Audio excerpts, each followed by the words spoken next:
Hallo og velkommen tilbake til Fallout. Vi er her i The Institute. Jeg vet ikke om jeg er glad for det. For å si det sånn. Jeg vet ikke om vi blir å slåss en hel del, eller... Hallo? Jeg kom opp at det var en improvement i Sanctuary. Her er masse knapper. Hello? I wondered if you might make it here. You're quite resourceful. Okay. I'm known as Father. The Institute is under my guidance. I know why you're here. Oh. I'd like to discuss things with you face to face. Please, step into the elevator.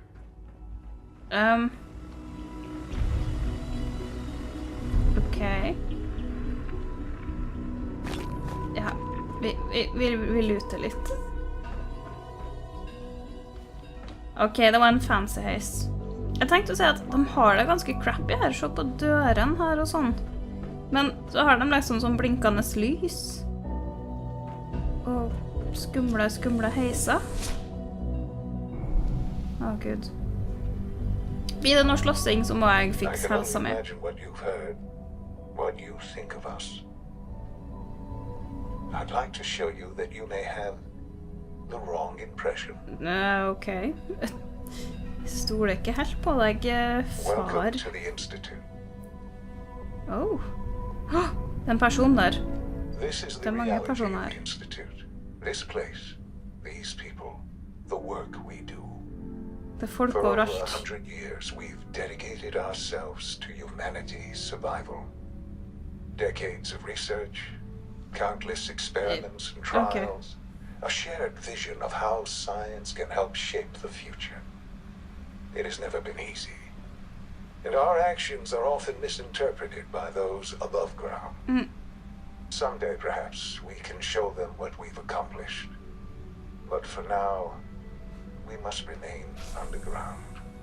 Ok. There's too much at stake here to risk it all. As you've seen, things above are unstable. Vel, ja. I'd like to talk to you about what we can do for everyone. But that can wait. You are here for a specific, very personal reason. You are here for your son. Ingen heis. Skal vi inn her også? Jeg vet ikke, jeg går ut ifra det. Jeg tror ikke jeg har gått i ring, for å si det sånn. Jeg vet ikke om jeg stoler på han far.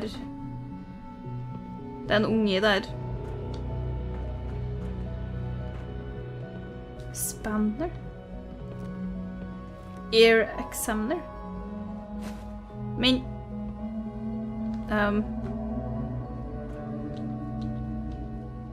Kan jeg...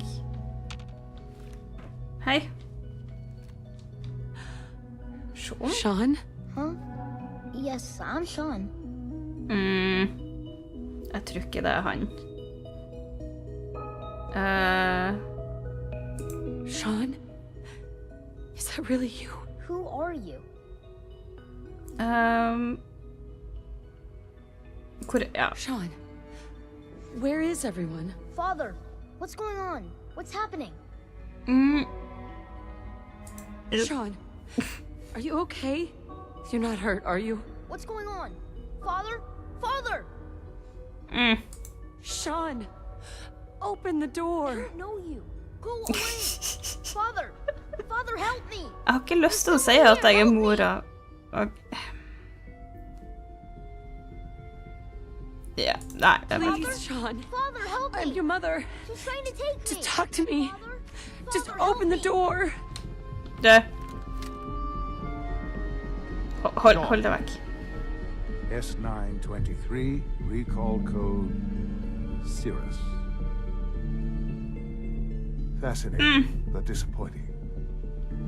The child's responses were not at all what I anticipated. He's Okay. a prototype, you understand. We're only just now beginning to explore the effects of extreme emotional stimuli.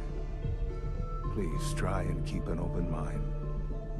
I recognize that you are emotional, and that your journey here has been fraught with challenges. Let's start anew. I am Father. Welcome to the Institute. Altså... Father. That's your name? Your title? Father is my unofficial title. It's what I've come to mean to the people of the Institute. Just as you are a parent to your son. To Sean. Så hvor er han? I'll make this very simple. Where is my son? He's here, in the Institute. Closer than you think. But I need you to realize that this situation is far more complicated than you could have imagined. You have traveled very far, and suffered a great deal to find your son. Well, your tenacity and dedication have been... It's good to finally meet you. After all this time. Han hoppar over noe. It's me. I am Sean. I am... What? Your son. Yeah. How is that even possible? I know this is a lot to take in. In the vault, you had no concept of the passage of time. You were released from your pod and went searching for the son you'd lost. But then you learned that your son was no longer an infant, but a 10-year-old boy. You believed that 10 years had passed. Is it really so hard to accept that it was not 10, but 60 years? That is the reality. And here I am, raised by the Institute, and now its leader. Jeg er veldig skeptisk. Hvorfor? But why? Why take a child? Why take you? Ah, now that's the question, isn't it? Why me? At that time, the year 2227, the Institute had made great strides in synth production. But it was never enough. Scientific curiosity and the goal of perfection drove them ever onward. What they wanted was the perfect machine. So they followed the best example thus far. The human being. Walking, talking, fully articulate, capable of anything.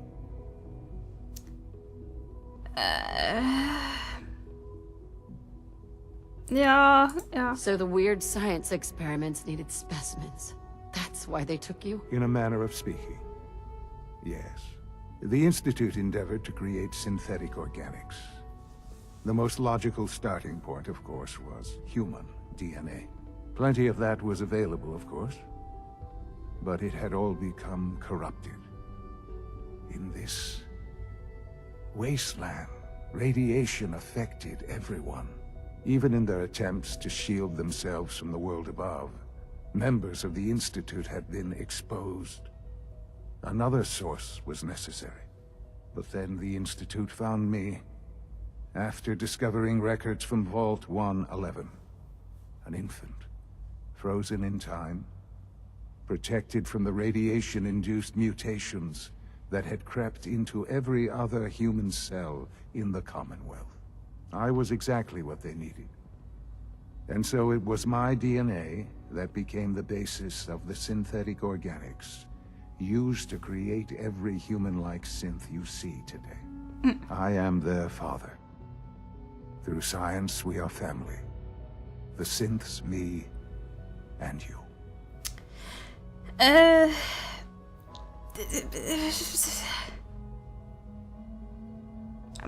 vet ikke om jeg tror på han. Det kan jo liksom være han, det er logisk det han sier, men... This really is a matter of importance. Ja da, ikke mas. Har han vært her hele tiden? Du spør det? Ja. And you've been down here the whole time? I have, yes.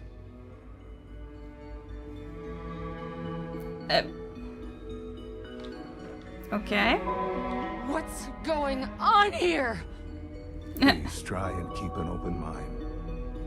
I recognize that you are emotional, and that your journey here has been fraught with challenges. Let's start anew. What? I am Father. Welcome to the Institute. Det her, vi har jo snakket om det her før. Skal jeg liksom gå gjennom alt det her på nytt igjen? Ok. Skal jeg si it's really... Sean. It's really you. It really is. I know you must have questions. Please. Anything I can do to help you understand. Der, ok. Så det valget jeg tok, det tydeligvis bare stoppet samtalen helt, og så måtte jeg tydeligvis begynne på nytt igjen. Faren din, the Institute? Yeah. So, you're in charge of the Institute? I am the acting director, yes. I spent decades working to reach this point. It's a responsibility I take very seriously. The Institute. It's important. It really is humanity's best hope for the future, no matter what those above ground might think of us.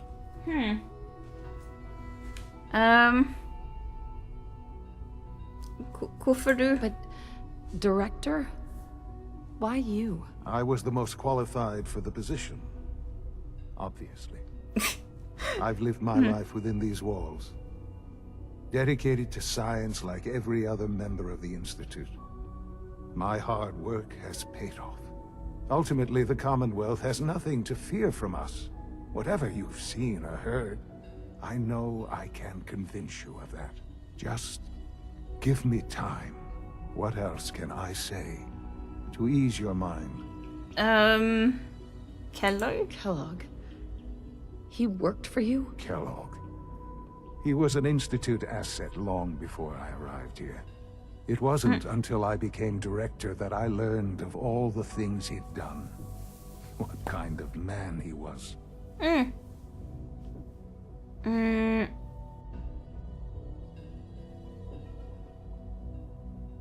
You knew the man was a psychopath, but you used him anyway? Would you have preferred that I turned him loose on the Commonwealth?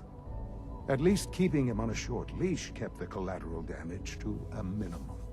The Institute took advantage of Kellogg's vicious nature. I will freely admit that. Institute technology prolonged his life, and his usefulness far beyond any normal human lifespan. He never failed the Institute, but his cruelty became more apparent with every completed objective. I won't lie. It's no coincidence your path crossed his. It seemed a fitting way to allow you, us, to have some amount of revenge. What else can I say to ease your mind? Faren hans? Ja. Your father. He never got to see you grow up. Yes. What happened to him was... I've gone over the records of the incident, of course. It seems what happened to him was an unfortunate bit of collateral damage.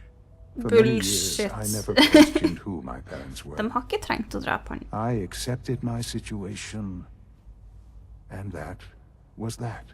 With old age comes regret. And asking what if more often. But what matters now is that you and I have a chance to begin again.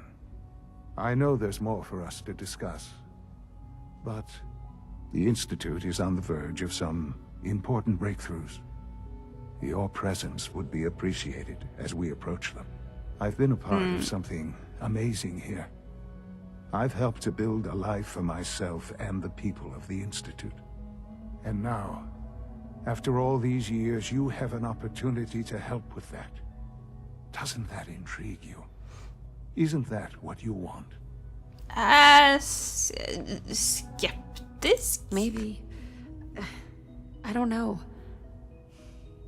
This is so much to take in. I know. And I am sorry. You have been through so much in such a short time. The Institute can provide a better life than anything above ground. You've been in the Commonwealth.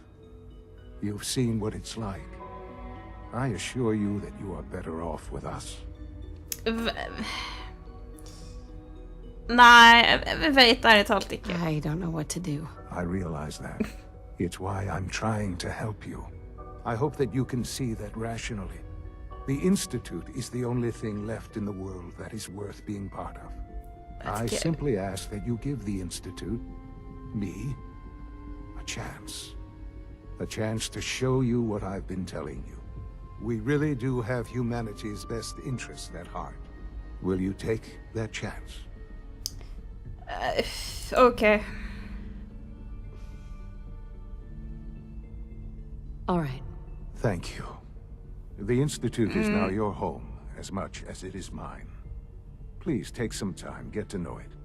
Meet the people you'll be working with. You want to introduce yourself to the division heads. Dr. Fillmore in Facilities, Dr. Ayo in SRB, Dr. Holdren in Bioscience, and finally Dr. Lee in Advanced Systems. They've all been notified of your arrival, of course. Meet them, and then we'll discuss what comes next. Han har ikke gitt meg så mye svar da. Dessuten, det står en father på han. Så, ja. Den her har vært søt å stjele. Ja, jeg prøvde å bruke den, men... En clean globe. Den min nå.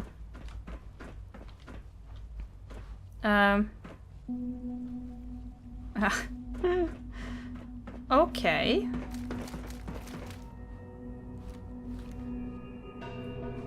Folder og en penn. Jeg tror ikke vi trenger det. Hallo, er det noen folk her? Det er jo en sånn globus. Hallo, det var ikke noen der. Vi får til å unlock den her da. Love. Ingen likeness. Ok. Personal notes. Det er veldig artig. The wait continues. Ayo can only confirm sightings outside vault. 111. Will we actually meet? Was this all for nothing? Jeg tror det er meg de snakker om. Eller han. No, not nothing. I will have learned valuable things about myself, my past, either way. I cannot afford to let emotion get in the way. I must simply observe and record. I'm told Kellogg has gone offline, strangely. I find myself thinking of Dr. Walker. He had such high hopes for Kellogg, such faith in the implants and what they could mean. I still regret eliminating that project, but I know where it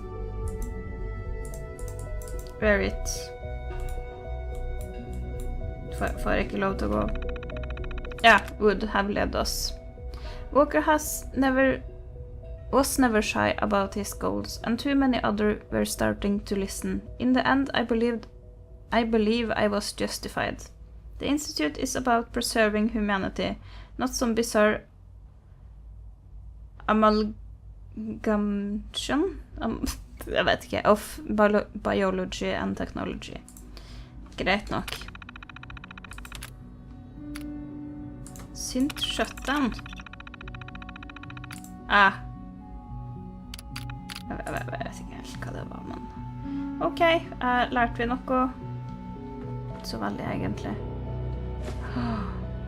Det må jo være verdt en god del penger.